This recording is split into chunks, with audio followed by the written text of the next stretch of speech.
ओम नमो भगवते वासुदेवाय। दोस्तों, आप श्रीमद् भागवत पुराण के पंचम स्कंद का 18वां अध्याय का श्रवण कर रहे हैं। भिन्न भिन्न वर्षों का वर्णन। श्री सुखदेव जी कहते हैं, राजन, भद्राश्व वर्ष में धर्मपुत्र भद्रश्रवा और उनके मुख्य सेवक भगवान वासुदेव की हयग्रीव संज्ञक धर्ममयी प्रिय मूर्ति को अत्यंत समाधि निष्ठा के द्वारा हृदय में स्थापित कर इस मंत्र का जप करते हुए इस प्रकार स्तुति करते हैं। भद्रश्रवा और उनके सेवक कहते हैं, चित्त को विशुद्ध करने वाले ओंकार स्वरूप भगवान धर्म को नमस्कार है। अहो, भगवान की लीला बड़ी विचित्र है, जिसके कारण यह जीव संपूर्ण लोकों का संहार करने वाले काल को देखकर भी नहीं देखता और तुच्छ विषयों का सेवन करने के लिए पापमय विचारों की उधेड़ बुन में लगा हुआ अपने ही हाथों अपने पुत्र और पितादी की लाश को जलाकर भी स्वयं जीते रहने की इच्छा करता है। विद्वान लोग जगत को नश्वर बताते हैं और सूक्ष्मदर्शी आत्मज्ञानी ऐसा ही देखते भी हैं। तो भी जन्म रहित प्रभु, आपकी माया से लोग मोहित हो जाते हैं। आप अनादि हैं तथा आपके कृत्य बड़े विस्मयजनक है। मैं आपको नमस्कार करता हूँ। परमात्मन, आप अकर्ता और माया के आवरण से रहित हैं, तो भी जगत की उत्पत्ति, स्थिति और प्रलय ये आपके ही कर्म माने गए हैं। सो ठीक ही है, इसमें कोई आश्चर्य की बात नहीं है, क्योंकि सर्वात्म रूप से आप ही संपूर्ण कार्यों के कारण हैं और अपने शुद्ध स्वरूप में इस कार्य कारण भाव से सर्वथा अतीत हैं। आपका विग्रह मनुष्य और घोड़े का संयुक्त रूप है। प्रलय काल में जब तमः प्रधान दैत्यगण वेदों को चुरा ले गए थे, तब ब्रह्मा जी के प्रार्थना करने पर आपने उन्हें रसातल से ला कर दिया। ऐसे अमोघ लीला करने वाले सत्य संकल्प आपको मैं नमस्कार करता हूँ। हरिवर्ष खंड में भगवान नृसिंह रूप से रहते हैं। उन्होंने यह रूप जिस कारण से धारण किया था उसका आगे अर्थात सप्तम स्कंद में वर्णन किया जाएगा। भगवान के उस प्रिय रूप की महाभागवत प्रहलाद जी उस वर्ष के अन्य पुरुषों के सहित निष्काम एवं अनन्य भक्तिभाव से उपासना करते हैं। ये प्रहलाद जी महापुरुषोचित गुणों से संपन्न हैं तथा इन्होंने अपने शील और आचरण से दैत्य और दानवों के कुल को पवित्र कर दिया है। वे इस मंत्र तथा स्तोत्र का जप पाठ करते हैं। ओंकार स्वरूप भगवान श्री नृसिंह देव को नमस्कार है। आप अग्नि आदि तेजों के भी तेज हैं, आपको नमस्कार है। हे वज्रनख, हे वज्रदंष्ट्र, आप हमारे समीप प्रकट होइए, हमारी कर्म वासनाओं को जला डालिए, हमारे अज्ञान रूप अंधकार को नष्ट कीजिए। ओम स्वाहा, हमारे अंतःकरण में अभयदान देते हुए प्रकाशित होइए। ओम श्रौम, नाथ, विश्व का कल्याण हो, दुष्टों की बुद्धि शुद्ध हो, सब प्राणियों में परस्पर सद्भावना हो, सभी एक दूसरे का हित चिंतन करे, हमारा मन शुभ मार्ग में प्रवृत्त हो और हम सबकी बुद्धि निष्काम भाव से भगवान श्री हरि में प्रवेश करे। प्रभो, घर, स्त्री, पुत्र, धन और भाई बंधुओं में हमारी आसक्ति ना हो। यदि हो तो केवल भगवान के प्रेमी भक्तों में ही। जो संयमी पुरुष केवल शरीर निर्वाह के योग्य अन्न आदि से संतुष्ट रहता है, उसे जितनी शीघ्र सिद्धि प्राप्त होती है, वैसी इंद्रिय लोलुप पुरुष को नहीं होती। उन भगवत भक्तों के संग से भगवान के तीर्थ तुल्य पवित्र चरित्र सुनने को मिलते हैं, जो उनकी असाधारण शक्ति एवं प्रभाव के सूचक होते हैं।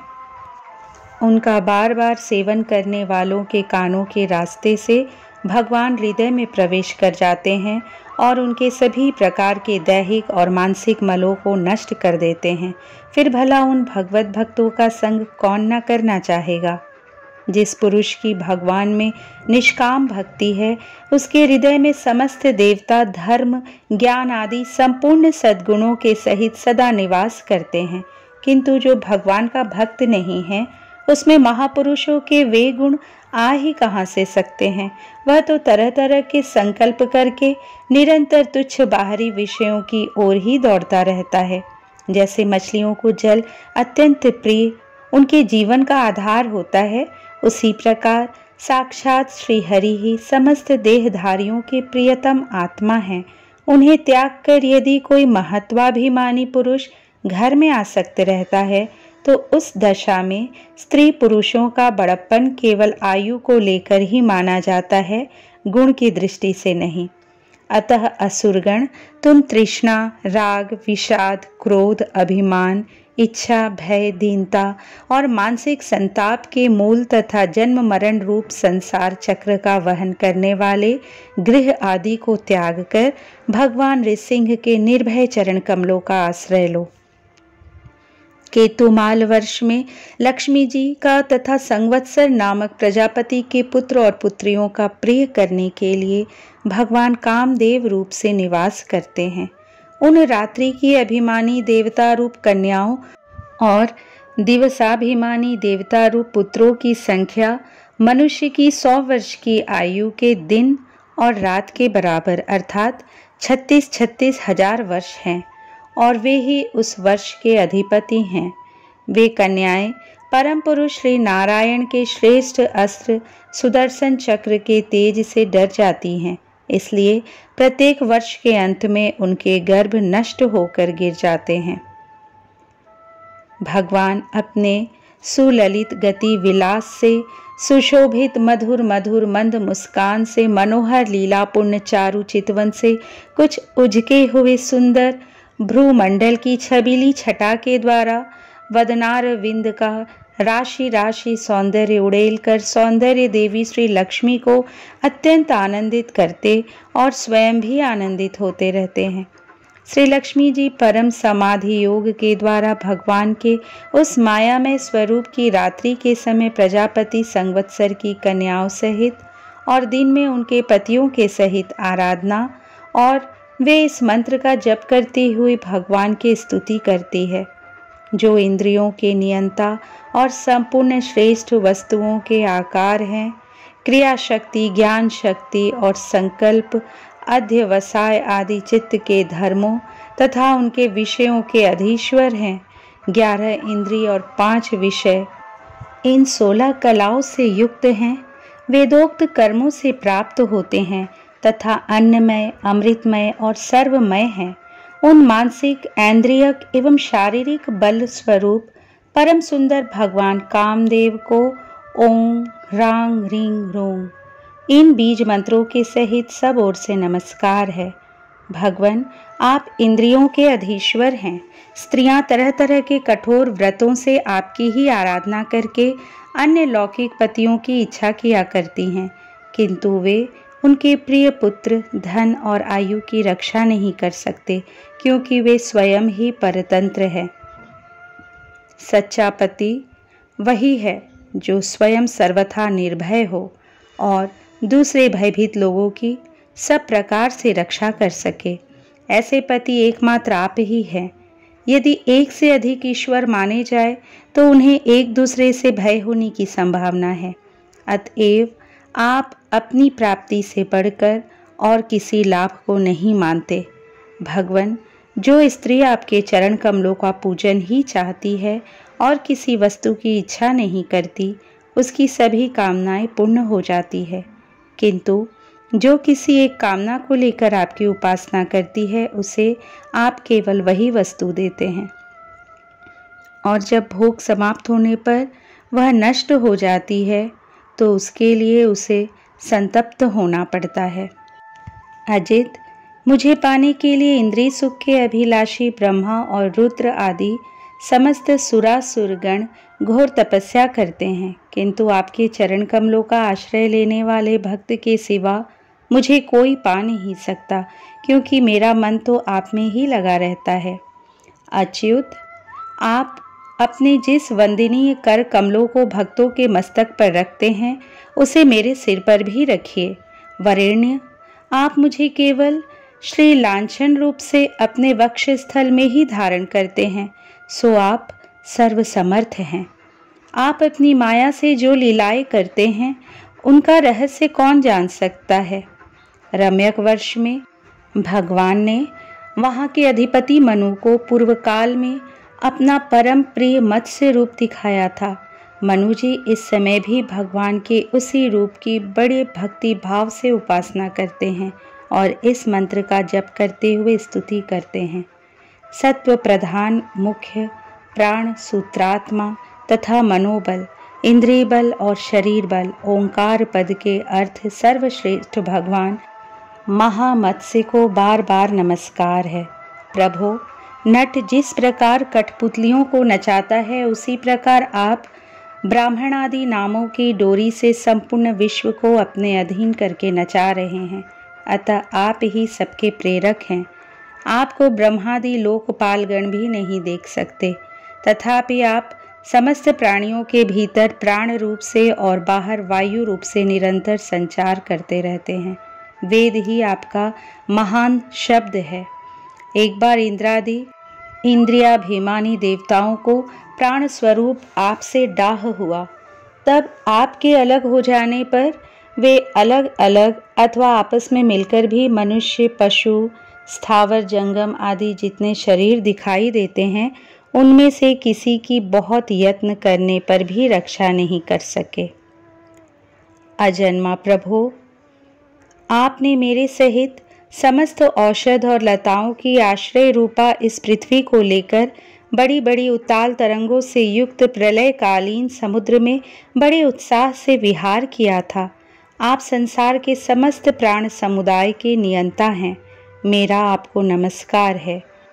हिरण्मय वर्ष में भगवान कच्छप रूप धारण करके रहते हैं। वहाँ के निवासियों के सहित पितृराज अर्यमा भगवान की उस प्रियतम मूर्ति की उपासना करते हैं और इस मंत्र को निरंतर जपते हुए स्तुति करते हैं।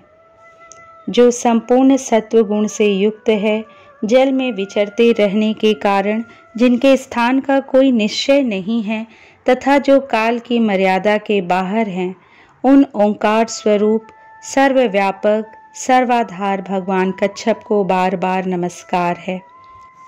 भगवान अनेक रूपों में प्रतीत होने वाला यह दृश्य प्रपंच यद्यपि मिथ्या ही निश्चय होता है, इसलिए इसकी वस्तुतः कोई संख्या नहीं है, तथापि यह माया से प्रकाशित होने वाला आपका ही रूप है। ऐसे अनिर्वचनीय रूप आपको मेरा नमस्कार है।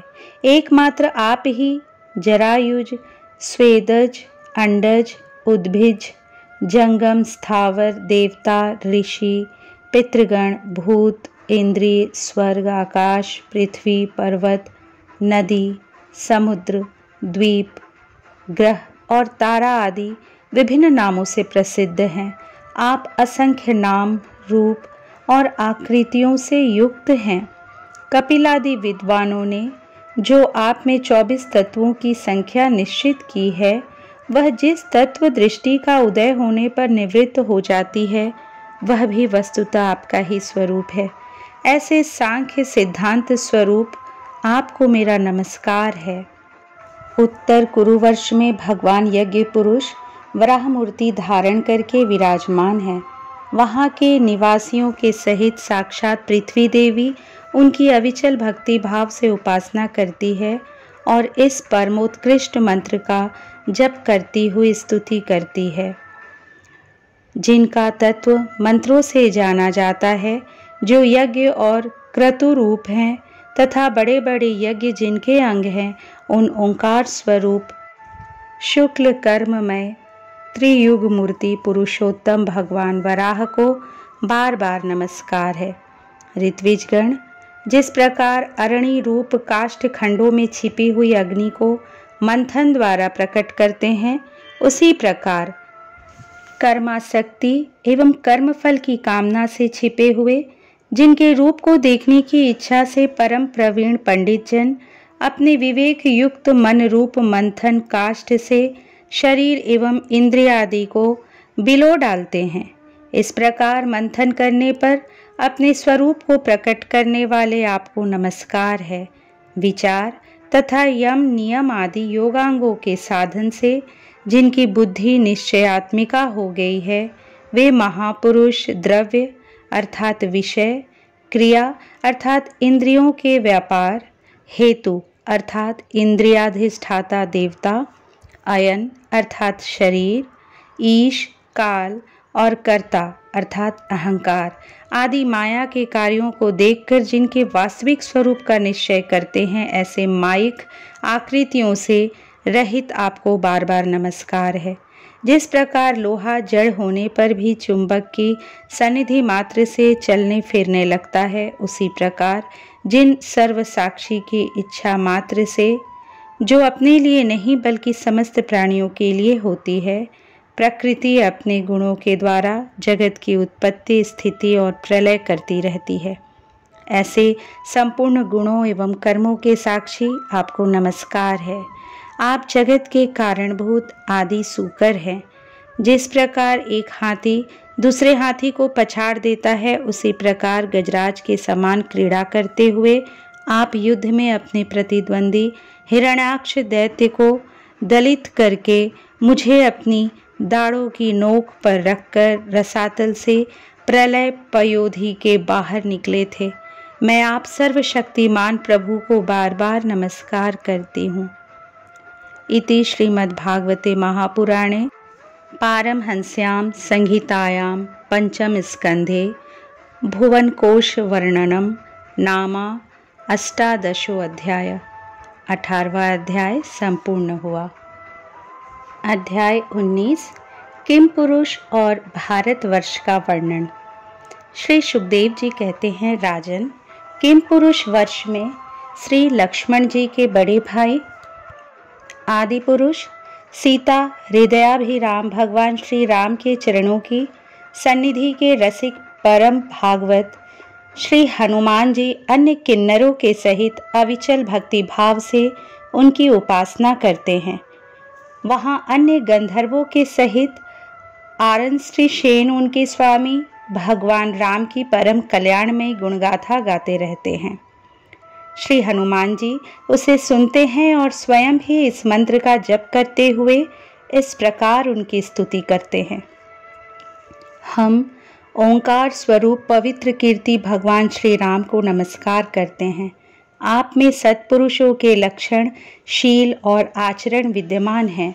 आप बड़े ही संयम चित्त, लोकाराधन तत्पर, साधुता की परीक्षा के लिए कसौटी के समान और अत्यंत ब्राह्मण भक्त हैं।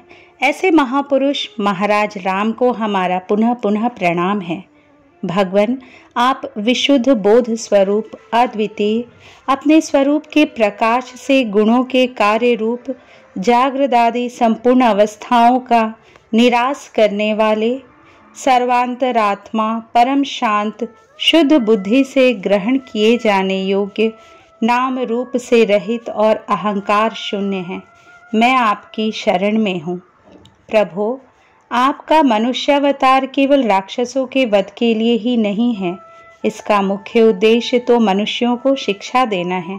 अन्यथा अपने स्वरूप में ही रमण करने वाले साक्षात जगदात्मा जगदीश्वर को सीता जी के वियोग में इतना दुख कैसे हो सकता था। आप धीर पुरुषों के आत्मा और प्रियतम भगवान वासुदेव हैं। त्रिलोकी की किसी भी वस्तु में आपकी आसक्ति नहीं है। आप न तो सीता जी के लिए ही मोह को ही प्राप्त हो सकते हैं और न लक्ष्मण जी का त्याग ही कर सकते हैं। आपके ये व्यापार केवल लोक शिक्षा के लिए ही है।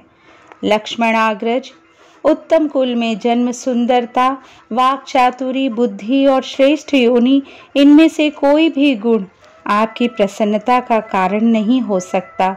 यह बात दिखाने के लिए ही आपने इन सब गुणों से रहित हम वनवासी वानरों से मित्रता की है। देवता, असुर, वानर अथवा मनुष्य कोई भी हो, उसे सब प्रकार से श्री राम रूप आपका ही भजन करना चाहिए, क्योंकि आप नर रूप में साक्षात श्री हरि ही हैं और थोड़े किए को भी बहुत अधिक मानते हैं। आप ऐसे आश्रित वत्सल हैं कि जब स्वयं दिव्य धाम को सिधारे थे तब समस्त उत्तर कोसल वासियों को भी अपने साथ ही ले गए थे। भारतवर्ष में भी भगवान दयावश नर नारायण रूप धारण करके संयमशील पुरुषों पर अनुग्रह करने के लिए अव्यक्त रूप से कल्प के अंत तक तप करते रहते हैं। उनकी यह तपस्या ऐसी है कि जिससे धर्म, ज्ञान, वैराग्य, ऐश्वर्य, शांति और उपरति की उत्तरोत्तर वृद्धि होकर अंत में आत्म स्वरूप की उपलब्धि हो सकती है।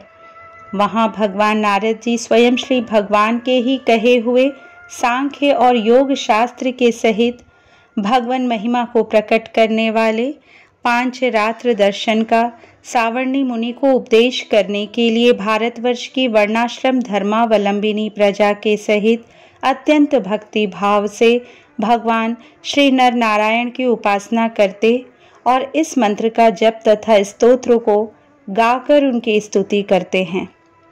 ओंकार स्वरूप, अहंकार से रहित, निर्धनों के धन, शांत स्वभाव ऋषि प्रवर भगवान नर नारायण को नमस्कार है।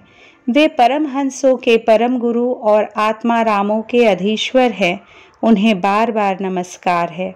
यह गाते हैं, जो विश्व की उत्पत्ति आदि में उनके कर्ता होकर भी कर्तृत्व के अभिमान से नहीं बंधते, शरीर में रहते हुए भी उसके धर्म, भूख प्यास आदि के वशीभूत नहीं होते तथा दृष्टा होने पर भी जिनकी दृष्टि दृश्य के गुण दोषों से दूषित नहीं होती, उन असंग एवं विशुद्ध साक्षी स्वरूप भगवान नर नारायण को नमस्कार है।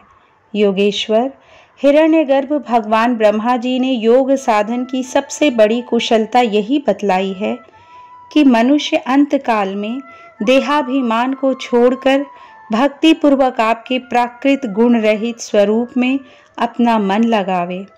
लौकिक और पारलौकिक भोगों के लालची मूढ़ पुरुष जैसे पुत्र, स्त्री और धन की चिंता करके मौत से डरते हैं, उसी प्रकार यदि विद्वान को भी इस निंदनीय शरीर के छूटने का भय ही बना रहा तो उसका ज्ञान प्राप्ति के लिए किया हुआ सारा प्रयत्न केवल श्रम ही है।